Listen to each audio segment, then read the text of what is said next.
And are you refreshed? Good. Now what? Calibration to do? Or are you tired of that? Never get tired of that. That's significant. Hi. So you kind of answered the question that I had already, but I'm going to ask it anyway because I'm sure there's still more I can learn. So I experienced a lot of contrast the past year, and I can see the value in it now. Not in the beginning, but now I do see the value in it. And I've been, a lot of things are starting to come. Value because it caused a creation. Value because your inner being is all over it. Value because you get the fun of the feeling of moving toward it.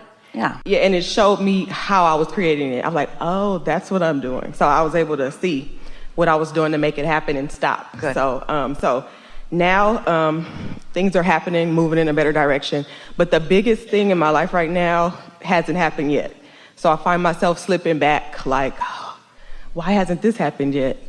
When even things that were bigger than that are starting to turn around. The answer is the things that I desire, that I have the least resistance to, are the things that happen first. The things that I desire, that I have the most resistance to, are more stubborn. And isn't it logical that the things you want the most, you've been thinking about the longest from the screwiest point of view? Isn't it logical that the things you want the most potentially could have the most resistance attached to them?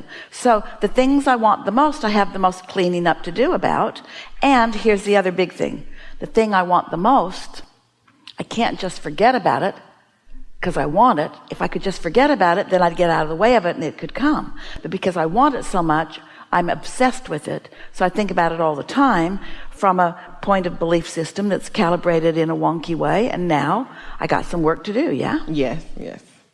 Perfectly logical, isn't it? Yes. So this thing I know I want it the most because I feel the most around it. If you sort of want it, it sort of bothers you if you don't have it.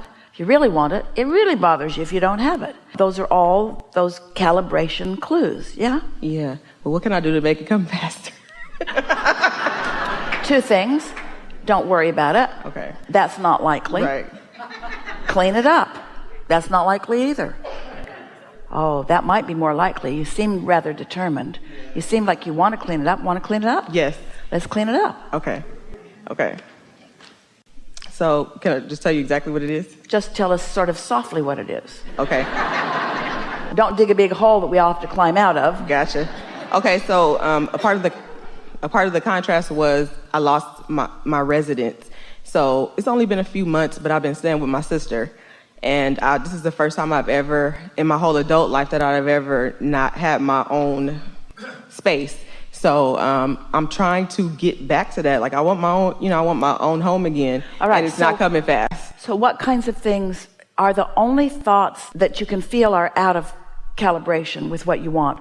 Is there only one, it's not coming fast enough, or are there other thoughts like I screwed up or like I should have been smarter? Just throw a few of those thoughts out. Okay. Yeah, how did I get here? All right. How did I get here? How did I get here? How did I not see this coming? How did I let it get so far before I did something about it? So that's the general thread of that thought. So now begin calibrating. Well, I didn't know about calibration then. And I'm doing what everybody else is doing. I'm sort of calibrating to circumstances. And it's logical that you get what you think about. So I can see how it was a path that just got worse and worse. It's logical to me that the better it gets, the better it gets. And the worse it gets, the worse it gets. So this is just evidence that it's not really a good idea to let conditions be my point of calibration. So doesn't that just feel better? Yes. No big deal, because I can start from where I am at any time. It doesn't matter if it was 1 day or 6 months before I begin cleaning it up. But then think about this. This is really important. You will all really enjoy this.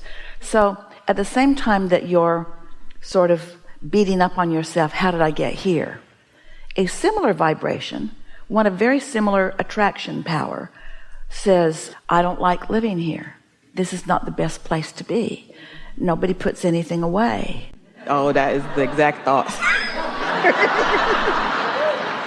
I'm tired of all this clutter. I don't feel free. And so those thoughts all kind of match each other, don't they? when you get in that blameful thing of this is not a fun place to live, in other words, if it was really a nice place to live, you might not ever want to leave, except that you like your autonomy and you like your space and all of that. Stay there just for a little bit. I know what I don't like. I don't like how messy this place is. And then try to find some thoughts that are more like the thoughts that your inner being would be thinking about this situation. My sister was nice to take me in. It's nice that I have a place to light while I regroup. It gives me more opportunity to calibrate. I'm clear about what I do want than when I first got here. I'm more sure about what I do want than when I first got here. This was a good step along the way. This was a soothing path for me. I really am thankful. I really am appreciative that I've been here. Now, feel how you come into resonance with your inner being when you think thoughts like that. And we got all of those from you because we know from time to time you feel all of those things. Yes, I do. And so now as you focus on those things, in the same way, hear this, in the same way that feeling mad at yourself and feeling mad at your sister are sort of the same vibration, feeling appreciation for your sister and expecting good things to come to you are also similar vibrations. So by taking a piece of it and calibrating to a better feeling place, now you have access to all the good feeling places that match that calibration. Does that make sense to you? Yeah. So then thoughts start to flow to you like all things in time, and things are lining up for me, and there's help for me all around, and cooperative components are coming to me all the time, and just look at the cooperative components that have already come, and it's fun to think about what's coming next, and it's going to be so fun to watch this unfold. Now you're really off and rolling, aren't you? Yes. Yeah. Yes, thank you.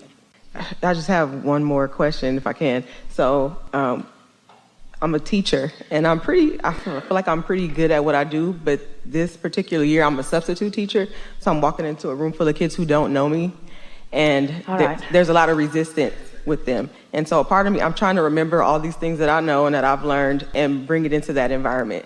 But sometimes my buttons get pushed early on, and it's hard to turn it around. Those are the best words spoken here today. When it's already underway, it's harder to turn it around, which is a case for getting out ahead of it. And think about the confirmation of your story to the things that we've said earlier here today, that when you walk into a space, that atmosphere has already been created by those little brats, by those little kids. And they don't like being there, they don't like their regular teacher, and they really don't like you. And they're planning on getting one over on you because you don't really know so much. So there's a whole bunch of stuff already going on before you get there. It's really logical that a situation like that would push your buttons. It's really logical. They're experts at it because they've been in bondage almost their whole life. And they're just trying to find some kind of freedom any way they can. And you're part of the problem as far as they're concerned. So now we've identified where you're at and what your point of attraction is, because all of those things are evidenced by every substitute teacher who's ever walked the planet. That's the story that almost all of them would tell. So what are you going to do about it? Because you are unique to you. What do you think that your inner being knows about those kids that they made you forget? That they're all God, they all have God within them still, and they're learning. And even more believable, they don't hate me. Even more believable is they've been calibrated to the circumstance, and they really want to calibrate to their true self. And they do want to feel good. And some of what they do is a good calibration toward feeling good. And school and its rules are often calibrated against them feeling good. So they're not completely off base in their quest for feeling good. And I want that too. I want it for me, and I want it for them. So since there's no really big stakes here, because after all, I'm the substitute teacher, nobody's going to hold my feet to the fire about this, maybe I can give them and me more of what they and I want. Maybe we can have more fun. Maybe I can see them more as they are. Maybe I don't need to wrestle them to the ground and kill them and enforce the rules so strongly. Maybe I can overlook the rules since I didn't make the rules in this classroom. Maybe I could say, all right, class, I'm glad to see you. I don't know anything about your class. Are there any rules? Like, is there a rule that you have fun? Is there a rule that if you have something to say, you can just say it? You'll come up with better things than we are here, and they'll catch on that you're not normal. And you could even say, you may have a hard time believing this, but I'm more like you than you know, because I like to have fun. I think school sucks. Well, you might want to soften that. I think that school feels like jail. And I don't want to be in jail. I had fun in school. Did you have fun in school? Oh, you didn't have fun in school. You thought school was jail. So why are you the jailer now? I don't want to be the jailer. Why did you choose to be the jailer? Did you choose to be the jailer to make school more like jail or to make school more fun? I do want to make it more fun. Yeah. So you could tell them that. You probably don't feel this way, but when I was in school, it felt so much like jail to me. How old are these kids? These are their middle school, so 6th, 7th, and 8th grade. Yeah. All of their thoughts and prayers are with you. But that's worth nothing, because you got to do your own calibrating. Right. How does it feel just playing with those words as you're getting out ahead of it and thinking about being there next? How does it feel to say to them, honestly, I didn't like school, but it's because I didn't know that it could be fun, and now I know it can be. It makes me feel excited, better than like dreading to go back, because I have to go. I'm going back for another week, so I've been trying to think of ways, to make it better. Well, here's something that's really fun every time. To do some calibration and then see what happens next. And then do some calibration and then see what happens next. That's really fun. It's really fun to clean up your vibration. For example, do I think that school is jail, or do I think that it's the potential for having a good time? Two. I think it's, yeah. Do I think that the learning is only about what's in the books, or do I think the learning is about co-creation in class? Do I think that these kids being together is an opportunity for them to understand the law of attraction and that they get what they think about? Or do I think that it's only about what they're learning in books and there's nothing beyond that? Can I own a room? Can I get so tuned in that it would be hard for them to not tap into the fun I feel? Could I be feeling so frisky and so good and so happy about this bunch of renegades that they just look like the atmosphere for a lot of fun today, and I'm really glad to be here. Mm-hmm. Can you feel what could happen when you feel like that? Mm-hmm. I know that they didn't want to come, but a part of them did because they don't want to get in trouble. So they came because they don't want to be in trouble, but they came not wanting to be in trouble. So what does that mean? They came expecting to be in trouble. And so they always do things that get them in trouble, especially with me. So I'm going to surprise them. I'm going to be ungettable, in trouble with. I'm going to be so tuned in to source energy that they're just not going to push my button, because my buttons are not pushable, because no matter what happens here, I still get paid. And whether I change any lives here or not is not my responsibility. And it's not my job to lift them up out of anything. It's my job to tune into who I am and shine in this room. And if I walk in, I'll light it up. Some of them are going to light up, not all of them. Some of them are unlightable upable. Some of them are having a pretty hard time. But if I'm lighted up and I'm feeling good, some of them light up, and then we will have some fun. When I light up and some of them light up, that's the potential for fun. If I'm not lighted up, it doesn't matter.